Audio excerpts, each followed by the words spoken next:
ଗୋଟିଏ ସୁନ୍ଦର ଜଙ୍ଗଲରେ ଦୁଇଟି ପକ୍ଷୀ ରହୁଥିଲେ। ଦୁହେଁ ଗୋଟିଏ ଗଛରେ ଘର ବାନ୍ଧି ରହୁଥିଲେ। ଏହିପରି ବହୁ ଦିନ ଗଲା ପରେ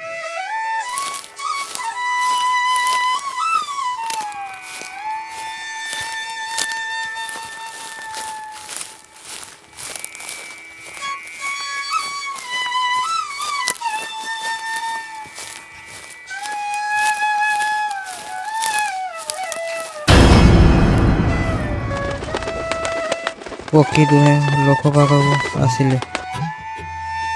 ଭଲ ପକ୍ଷୀ କହିଲା, ନମସ୍କାର, ଆପଣ ଆଗକୁ ଯାଆନ୍ତୁ, ସେଠାରେ ଆପଣଙ୍କର ଶୁଭକାମନା ହେବ।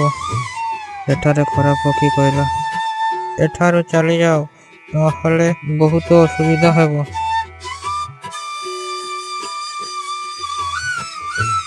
ସେଠାରେ ଲୋକଟି ଭଲ ପକ୍ଷୀର କଥା ଶୁଣି ସେ ଖୁସିରେ ଆଗକୁ ଚାଲିବାକୁ ଲାଗିଲା।